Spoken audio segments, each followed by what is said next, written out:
first, let's talk to Joni Wolfswinkel.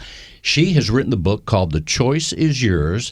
She started a company along with her husband called Real Property Management Preferred. In fact, one of her associates was on the show last week, but today we're going to talk about her book, The Choice Is Yours.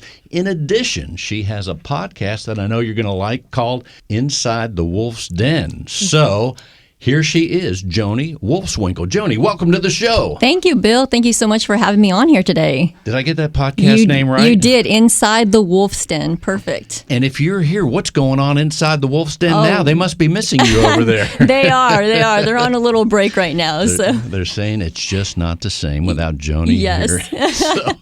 But let's first talk about the book. And many people in whatever profession, certainly here in the real estate profession, yours truly, I think about it from time to time. I say, hey, I'm going to write a book.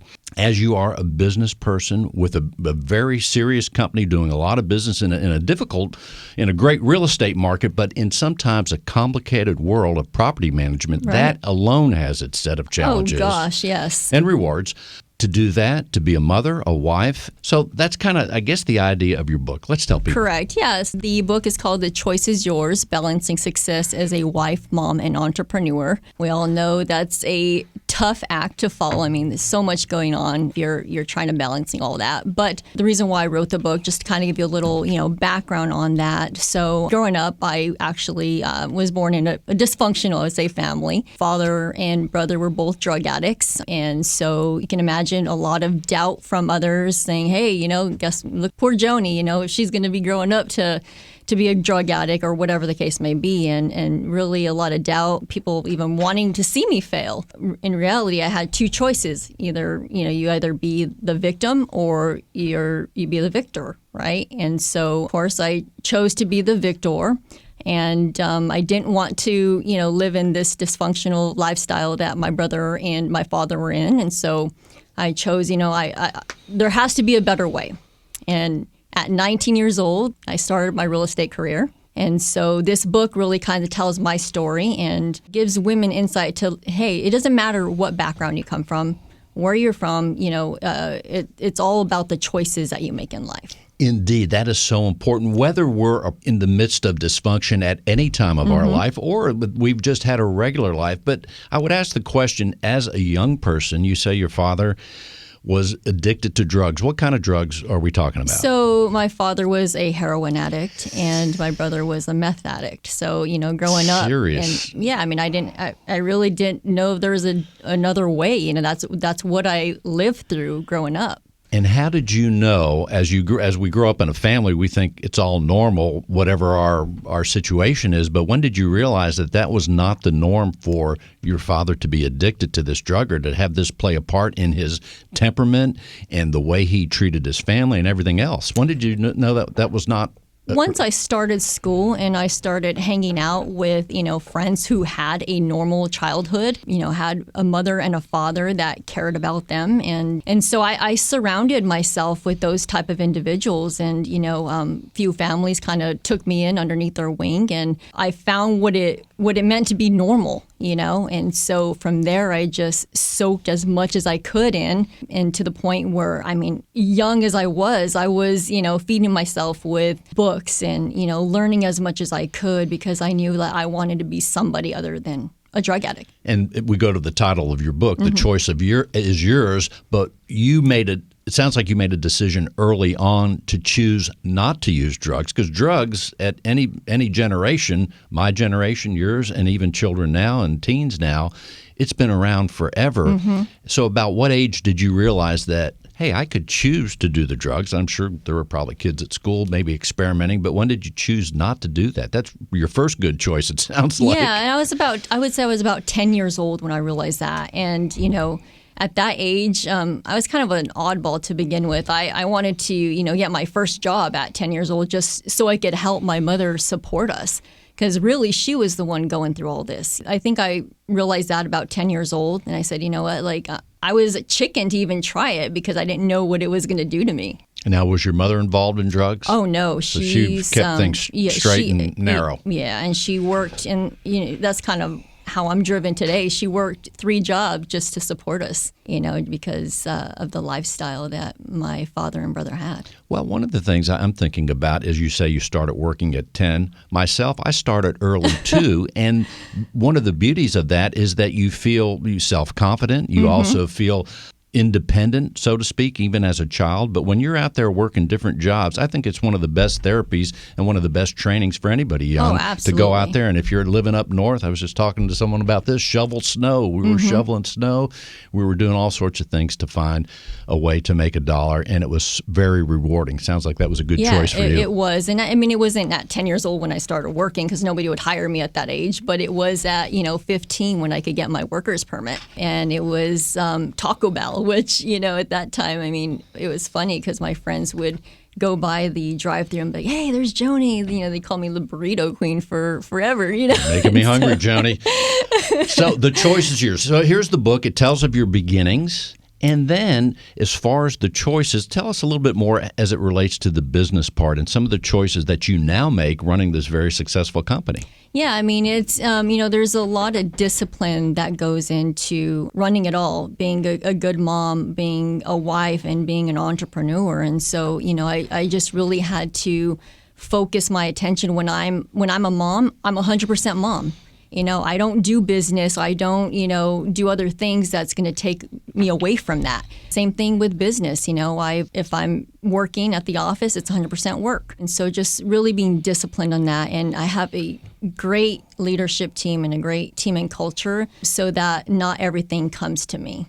Like you said, property management is a beast. Having to do all that plus being a good mom and a wife can be difficult. And if I remember, your company manages about 1,500 homes between 2 states, or is that just here in Texas? Correct. Between 2 states. So here in Houston, we manage about 1,000 doors, and in Albuquerque, New Mexico, we manage 500. That's almost like having 1,000 children. Exactly. And 500 over in New Mexico. And with all that's going on right now with, the eviction moratoriums and just really being educated in today's world is a lot. Well, I think your story, as I'm glancing at the book, your story is inspirational for people, not just women, but anytime someone is, when we focus on the idea of making the right choices, that applies to everybody at every age. But here it is. It's a nice read, about 145, 50 or so pages. So it's a great book. Tell us some of the, as far as writing the book, you made a choice to write the book, obviously. Right. How long did it take, and what kind of discipline? Now you have a whole new job, wife, mother, business person, and now you're a book author. That takes time too. Yeah, I mean, it took about a year to write it, and honestly, so I am a big believer in journaling, and so I've always carried a journal with me, and that's kind of where this book became. Is like, it was really therapeutic for me to write about my story, the choice points that I have in my book. And so I mean, it took about a whole year, but it was journaling almost every single day. I have my routine in the morning. I wake up early, I work out, and once I work out, I journal for about 15-20 minutes, meditate a little bit, and then I get my day started. So it's all about routines for me. Systems and procedures, because that is so important when we're doing a lot of things for us to get those various jobs done. So let's talk about your podcast a little bit as well. And I know on your show you talk about the book and some of the elements and principles in the book.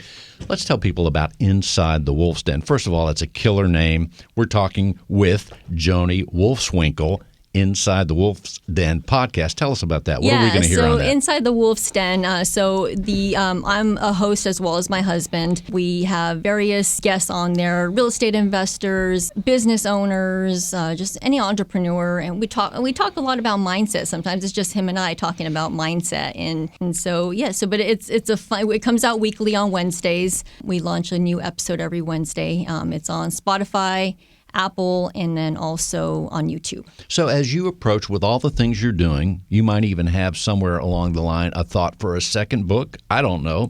But when you looked at it, you're smiling now, when you looked at 2021 on the verge, and now here it is, what were some of the things that you, your husband, and the team at your company thinking about, hey, how are we going to, and especially because you said the word mindset, what is the mindset you're using to approach this big year? We are optimistic, and we are, there's so much going on in the marketplace, but With that, I think there is opportunity and growth. And so really that's kind of what we're focused on for, 2021 is growth in both markets. So all the things that you're doing at your company in terms of procedures and things, you're gearing it for growth. Right. So last year we actually put all of our systems in place, and we had to adapt rather quickly with, the COVID and the pandemic. And so now that we have adapted to it, we're looking to grow. In fact, inside the book, going back to that for a minute, you talk about being ambitious.